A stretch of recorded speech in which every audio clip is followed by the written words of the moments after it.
Bonjour, bienvenue pour cette émission des chrétiens orientaux. Nous sommes au Liban, dans la montagne, au nord, à peu près 1 heure de voiture de la mer. Nous sommes dans la Wadi Kadisha, la vallée sainte. Depuis plus de 1500 ans, des moines et des ermites prient ici.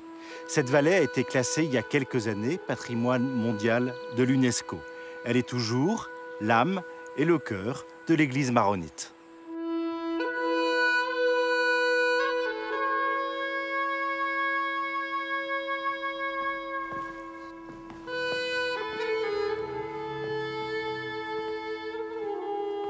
Ici, on pouvait voir un poisson, le signe d'un poisson bien gravé dans le rocher. Ce sont les premiers signes du christianisme ici dans la région. Et ça ressemble un peu aux poissons qu'on voit dans les catacombes romaines. Parce que, comme vous le savez, le signe du christianisme n'était pas la croix, c'était le poisson.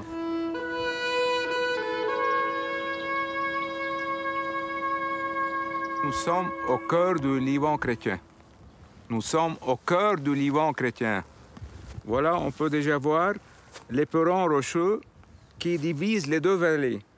Ici, on a la vallée de Koshaya, qui fait 3 km de long, et celle-là, la grande vallée, ou la vallée de la Kadisha, la Sainte Vallée, la vallée sainte, qui fait 10 km de long.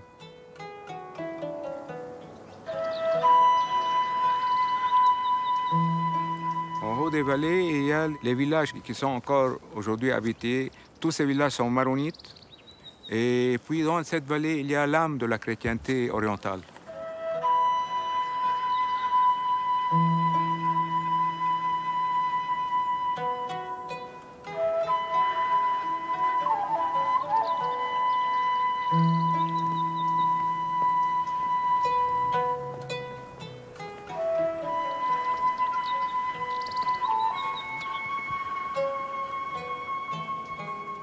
Voilà, je suis ici en face du monastère de Saint-Élysée, en arabe Marlisha.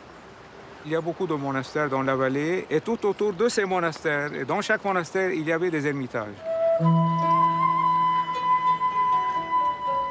Devant nous, nous avons une falaise. À première vue, on ne voit qu'une falaise.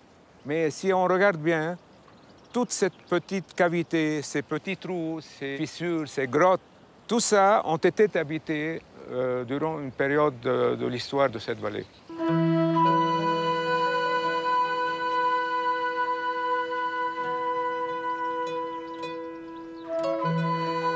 Moi, je crois qu'il y a plus de 800 cavités dans la vallée de la Kadisha. On disait dans le temps, d'après la tradition, que lorsque tous ces ermites étaient dans leurs cavernes, cavités et ermitages, et qu'ils encensaient, on voyait le brouillard sortir des falaises. Et moi, je crois à cette histoire.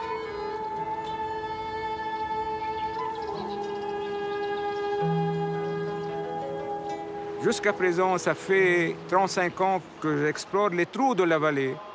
Et je n'ai jamais rencontré une grotte qui ne soit pas habitée. Toutes les grottes, sans exception, ont été habitées à une certaine époque de l'histoire. Les moines sont arrivés dans la Kadisha dès les premiers siècles du christianisme. Ermites ou vivant en communauté, ces priants ont toujours eu un grand rayonnement auprès des fidèles de la région. Vous savez, il y a 2 sortes d'ermites. Il y a les ermites normaux, il y a les reclus. Reclus, habis en arabe. Ermite, nasek. Un reclus ne voit jamais les personnes. Il ne reçoit pas de visite. Il est souvent dans des endroits inaccessibles. Comment il arrive à cet endroit, je ne sais pas. Mais tout ce que je sais, c'est qu'on envoie la nourriture à l'aide d'une corde et d'un panier. Et j'ai vu ça au mont Athos. Mais ici, c'est la même chose.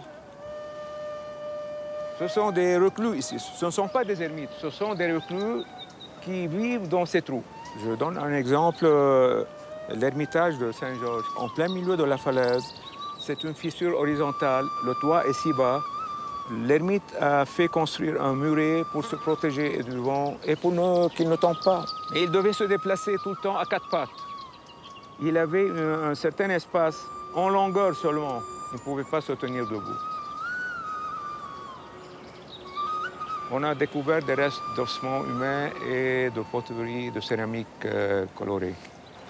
Les Syriaques orthodoxes qui ont habité dans la région appelaient cette vallée la vallée des reliques. Pourquoi les reliques? Parce que ces ermites qui mouraient dans leur cavité, ils n'étaient pas enterrés, ils restaient là, ils mouraient. Et leurs ossements, leurs tissus devenaient des reliques pour les fidèles.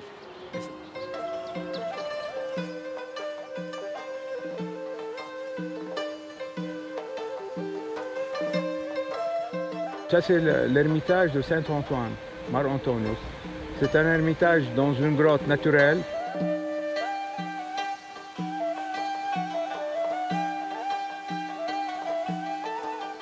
Les habitants des villages situés sur les hauteurs restent toujours attachés à la vie spirituelle de la vallée, comme ici, dans cette chapelle Saint-Antoine, où Romanos perpétue lui aussi la prière séculaire.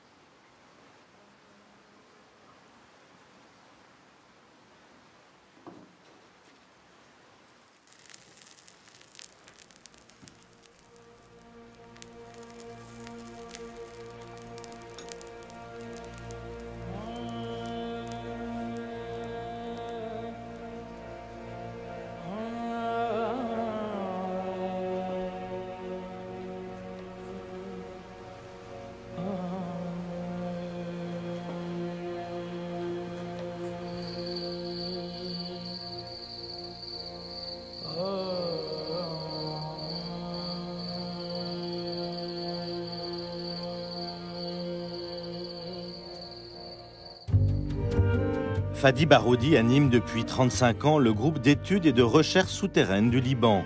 Ces passionnés, alpinistes et spéléologues, explorent toutes les grottes de la Kadisha, pour la plupart inaccessibles à pied. Leurs découvertes permettent de comprendre la vie des moines des premiers siècles.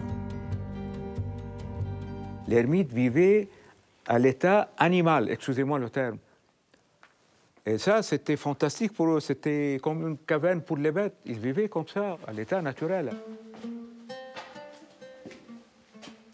Vous savez qu'il y avait des brouteurs qui refusaient de se lever. Ils passaient leur vie à quatre pattes et ils broutaient ce qu'il y avait devant eux pour manger. Il y avait des stationnaires qui ne bougeaient pas en station, comme ça.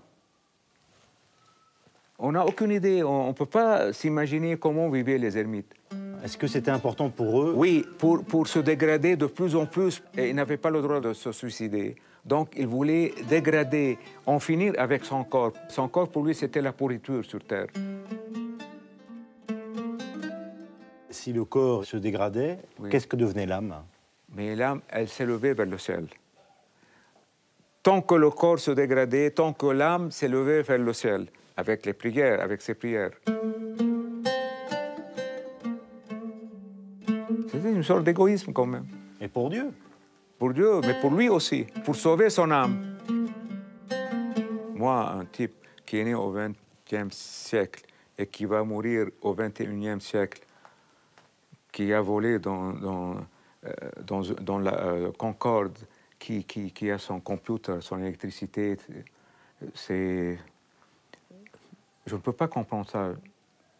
J'essaie de m'imaginer, mais je ne pourrai jamais le comprendre. Je ne pourrai jamais entrer dans le cerveau d'un ermite du 5e, du 4e siècle, du début du christianisme. Jamais je ne pourrai faire ça. Ce n'est pas possible. C'est pas possible.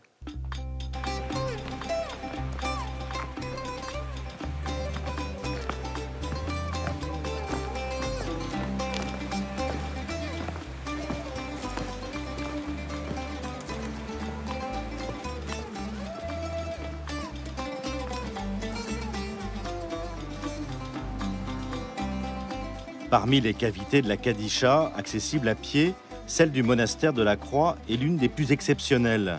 La grotte, entourée de ces ermitages, abrite un trésor insoupçonnable. Dans ce monastère troglodyte, accroché à la falaise, les moines ont construit des murs pour fermer la grotte et bâtir une magnifique église dont les fresques datent du XIIe siècle, trésor fabuleux de l'art religieux byzantin. C'est une église à double abside, à deux nefs, abside jumelle comme on dit. Ici, on a une série d'évêques et d'apôtres. Le premier à gauche, c'est Saint Jean Chrysostome. Il porte un homophorion avec des croisettes et dans sa main gauche, il porte un livre fermé. À côté de lui, Saint Jean l'évangéliste. Quelques spécialistes disent que ça, c'est la mère des 7 Maccabées. Mais moi, je dis, pourquoi pas Sainte Hélène? C'est Hélène, la mère de Constantin, parce que c'est elle qui a découvert la croix, en fait. La vraie croix, c'est elle qui l'a découverte. Puisque nous sommes dans le monastère de la Croix. Elle s'appelle le monastère de la Croix. Et c'est une impératrice qui doit porter cette robe, c'est pas une sainte. C'est pas possible que ce soit une sainte. On voit les perles, les gemmes, les diamants qui ornent son somptueux manteau. Alors juste derrière nous, en face d'Hélène, on a l'archange Gabriel, l'Annonciation. C'est tout ce qui reste de l'Annonciation. Magnifique d'ailleurs. C'est un visage super magnifique.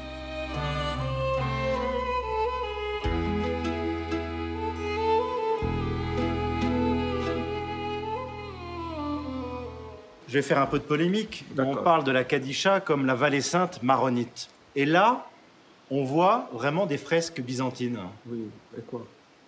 C'est chrétien quand même. Oui, Tous sont mais chrétiens. Mais on dans sait la, que dans la vallée de tradition Kadisha- maronite, il n'y a Oui. pas ces fresques byzantines. Oui, mais dans la vallée de la Kadisha, on a eu des maronites, bien sûr. D'origine étaient maronites. Et les maronites sont restés. On a eu des melkites. Attention, quand je dis melkite, je parle de Des Grecs. l'église ancienne avant 1724. Avant 1724. On a eu des... On ne les appelle plus maintenant comme ça, les jacobites. Les Syriaques Les orthodoxes. Syriaques, l'église syriaque. On a eu les Éthiopiens. Les Éthiopiens, c'est fantastique. Parce qu'on a quelques 5 monastères qui sont d'origine éthiopienne ici. Et moi, j'ai découvert des inscriptions éthiopiennes. Dans les églises des monastères délabrés, on a eu aussi des ascètes musulmans. Vers la fin du XVe siècle, il y a eu un désaccord, enfin, on trouve ça dans l'histoire, entre les maronites, qui étaient chalcédoniens, et les syriaques non chalcédoniens. Et puis les maronites ont eu gain de cause, et les syriaques orthodoxes actuellement ont dû quitter les lieux et allant soit en Syrie, soit devenir maronites. On a aussi cette page dans l'histoire-là.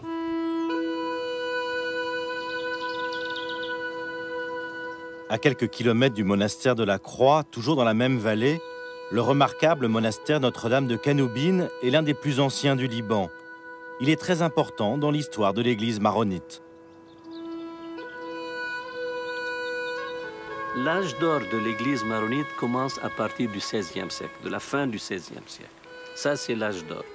Ici, dans cette vallée, c'est l'âge d'or. Le patriarche est arrivé vers le XVe siècle, ce qui fait que cette vallée, à partir du XVe siècle, est devenue le centre de la décision maronite, le centre culturel, le centre religieux et le centre politique également. Tous les rois de France, les rois d'Europe ont reçu des correspondances des patriarches qui habitaient ici. Pourtant, c'est un petit monastère accroché à la montagne. Petit, c'est relatif. À l'époque, c'était un grand monastère où il y avait beaucoup de moines qui habitaient avec le patriarche. Ils ne vivaient pas seuls. C'était quand même un gros village où on passait toute la vie. Été, hiver, ici, la terre produisait ses légumes, ses fruits, l'huile, là, les olives, etc. Et on vivait, on passait toute la vie ici. Et puis c'était taxé aussi, on payait la dîme, là, les impôts pour l'Empire ottoman. L'église maronite, pendant son âge d'or, s'est rapprochée de l'église latine et a connu un nouvel essor. Ainsi, dans cet ermitage de Aouka, à 1 heure de marche de Kanoubine, en 1624, les maronites ont créé la première école du Liban. Elle est alors destinée aux jeunes séminaristes pour l'étude des langues étrangères, les préparant ainsi à partir au nouveau collège maronite de Rome. Ces futurs prêtres renforçait le lien entre les maronites et l'Église catholique latine.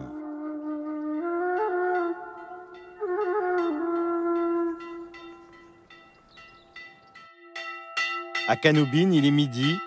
C'est l'heure de l'office pour les sœurs Antonines qui ont repris la vie monastique ici depuis 20 ans.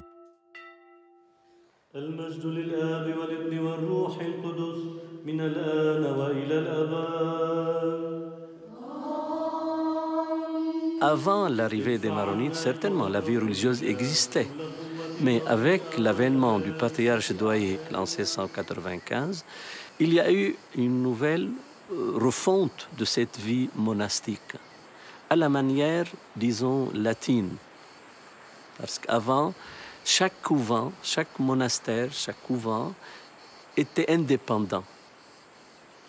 Et puis, il n'y avait pas de vie, il n'y avait pas de supérieur général avec des assistants. Ça, c'est nouveau, ça, c'est latin. Ça, c'est notre confrontation avec l'Église latine.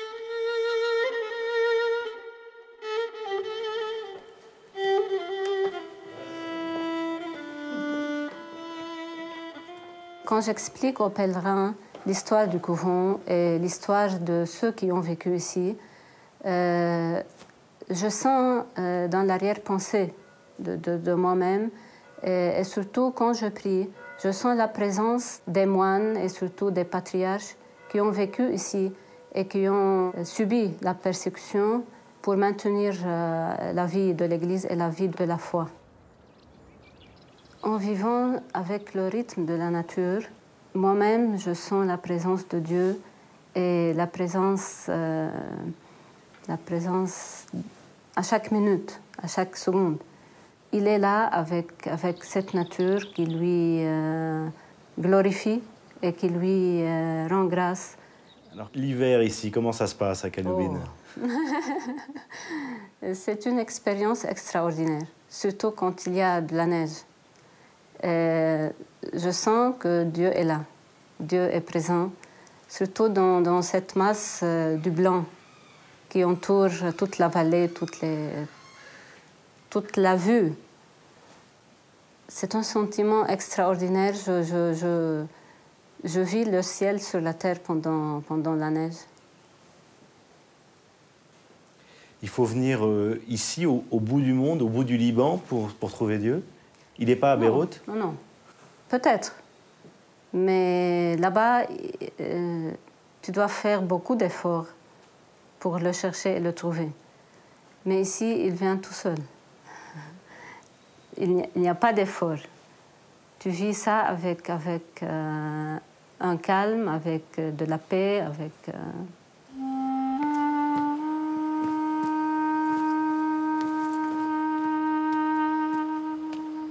Tous les ans, je passe par ces lieux. Tous les ans, c'est un pèlerinage que je fais. On vient dans ces lieux en pèlerin, pas en touriste.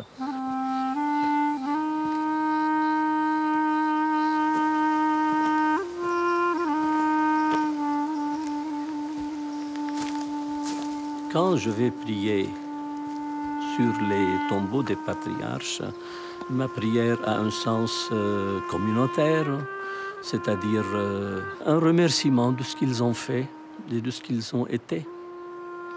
Et puis, c'est une leçon pour moi, comme quoi, actuellement, au XXIe siècle, on appartient à cette grande famille de l'Église maronite. Et on continue cet héritage monastique, cet héritage religieux. C'est une suite, c'est une longue marche.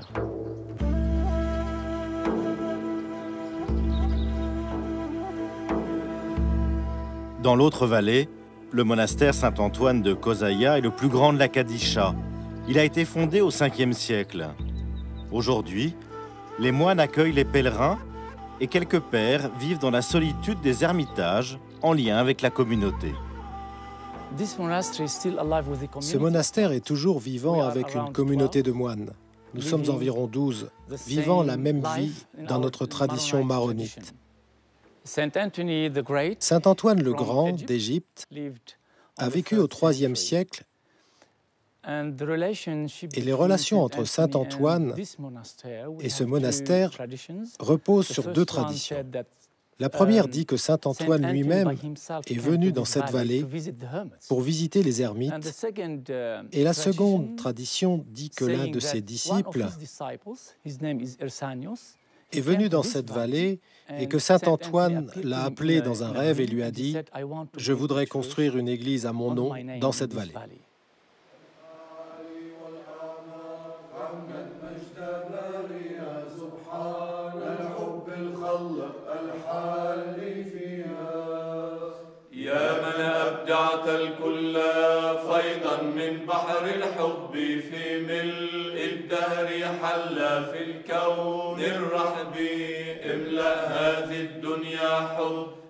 Le père Jean Kawan a longtemps été enseignant à l'université des pères de l'ordre libanais maronite près de Beyrouth. Puis, il a souhaité vivre en ermite pendant 12 ans à l'écart du monde. Une expérience qui lui a donné un grand rayonnement spirituel. Rester seul dans un monastère, avec une communauté, dans un grand monastère, est une chose. Rester dans une cellule avec une petite chapelle, une petite terrasse à côté, dans la nature, et loin à 1 kilomètre du couvent de la communauté, toujours dépendant de la communauté, mais indépendant, et rester là sous le soleil et sous la lune, sous les étoiles, et rester seul.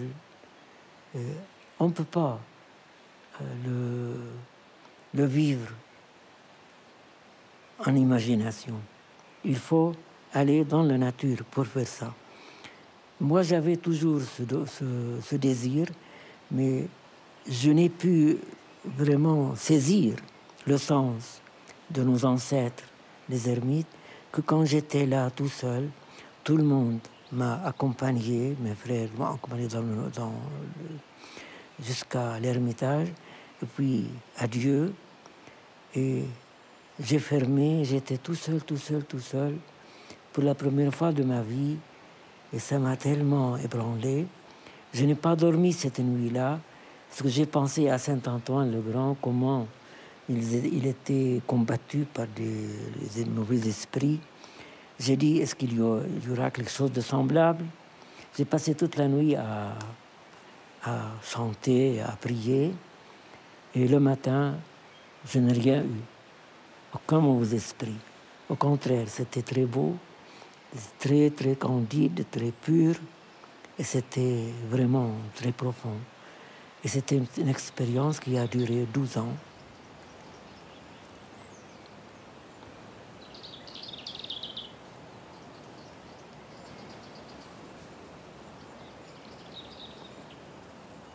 Qu'est-ce que vous avez découvert de Dieu pendant toutes ces années?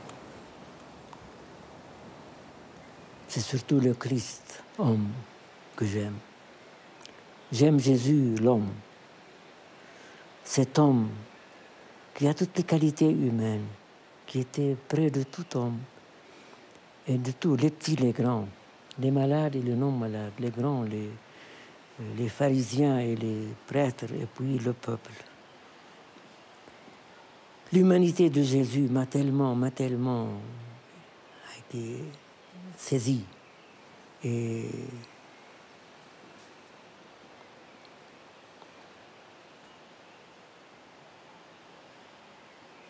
l'humanité de Jésus.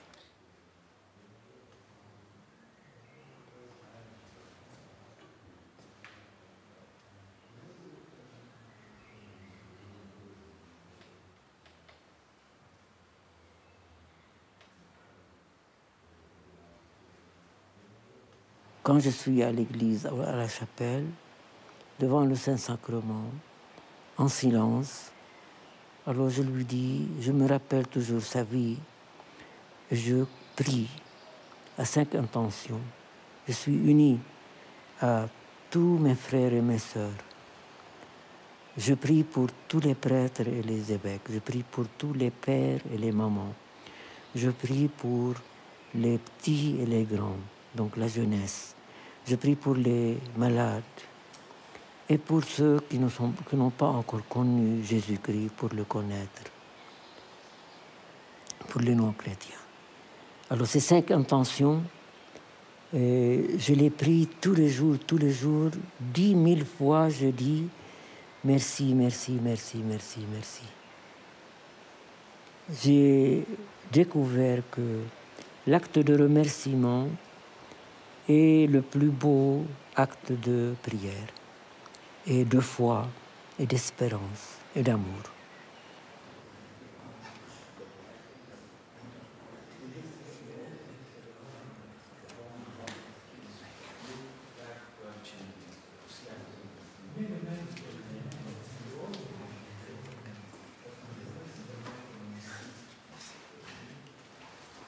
J'espère que ainsi je vis pas seulement clos et fermé dans ma cellule devant le Saint-Sacrement, je suis avec tous mes frères et sœurs, je suis avec tout l'univers, le monde chrétien et le non-chrétien, avec tout ce qui se passe dans notre pays actuellement, les guerres et toute la haine qui ébranle toutes les maisons et toutes les institutions. J'espère que ma prière de remerciement au Seigneur donne la paix, donne le courage et donne la solution. Vous êtes heureux aujourd'hui? Très heureux. Je suis très heureux. Je suis le plus heureux du monde. Et pourtant, vous êtes au bout du monde ici. Vous êtes loin de beaucoup de choses qui rendent peut-être visiblement heureux beaucoup de gens. Je ne demande rien, je ne manque de rien. Le pain que je mange chaque jour me suffit.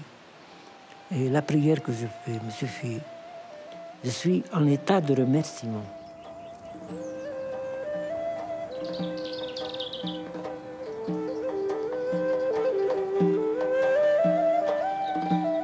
Il faut que cette vallée soit pour nous, chrétiens d'Orient, un endroit où ce sera un retour aux sources et à la prière, à la vie monastique. Je souhaite que les autres moines, les autres ordres monastiques viennent également faire revivre d'autres monastères autres que Kanoubin. La Kadisha, c'est un aimant. Nous sommes le fer qui s'oxyde. Et c'est l'aimant. La Kadisha, c'est l'aimant qui nous attire. C'est incroyable, la Kadisha.